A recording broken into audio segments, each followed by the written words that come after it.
Hi అండి అందరికీ. ఈరోజు మనం ఆకుకూర పప్పు అయితే చేసుకున్నామండి. కావాల్సిన ఇంగ్రీడియంట్స్ చూపిస్తాను, చూసేయండి. ఒక 3 పెద్ద సైజ్ టమోటాలని సన్నగా కట్ చేసి పెట్టుకోవాలండి. అలాగే ఒక పెద్ద మామిడికాయని సన్నగా తరుక్కోవాలి. అలాగే ఒక పెద్ద ఆనియన్ని సన్నగా కట్ చేసి పెట్టుకోవాలి. అలాగే ఒక 13 పచ్చిమిరపకాయలని తొడియాలు లేకుండా ఒలిచి పెట్టుకోవాలి. అంతేనండి, ఇంకా ప్రాసెస్ అయితే స్టార్ట్ చేద్దాం.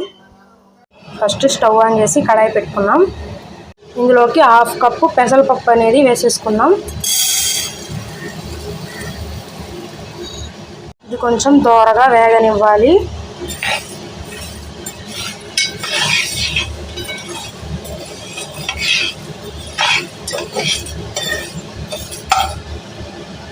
కొంచెం సేపు వేగిన తర్వాత ఇవి వాటర్తో వాష్ చేసేసుకుందాం.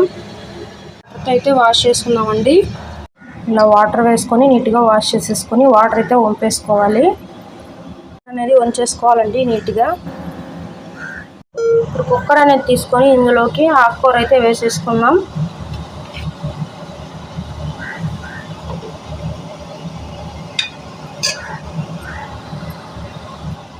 ఆకుకూర అయితే వేసేసుకున్నామండి. అలాగే టమోటాలని వేసేసుకుందాం. అలాగే ఆనియన్స్ కూడా ఇందులో వేసేసుకుందాం. అలాగే మామిడికాయ ముక్కలు వేసేసుకుందాం.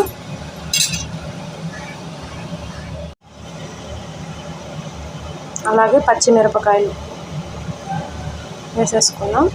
అలాగే పెసరపప్పు కూడా ఇందులో వేసేసుకుందాం.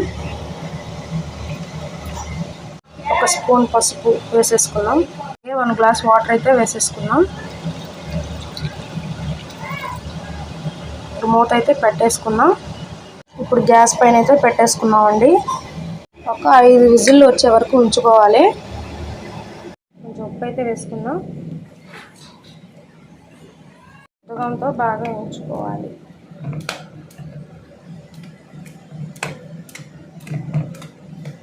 చాలా రుచికరంగా ఉంటుందండి పప్పు అనేది. తప్పకుండా ట్రై చేయండి. పప్పు అయితే ఇలా మెత్తగా ఏం చేసుకోవాలండి. ఇప్పుడైతే తిరగబోసేసుకుందాం. కడాయి అయితే పెట్టుకోవాలండి. హీట్ ఎక్కాక కొంచెం ఆయిల్ అయితే వేసుకుందాం. స్పూన్ ఆవాలు అయితే వేసుకుందాం. అలాగే 1 స్పూన్ జీలకర్ర, స్పూన్ మెంతులు వేసుకుందాం. చేసేసుకుందాం.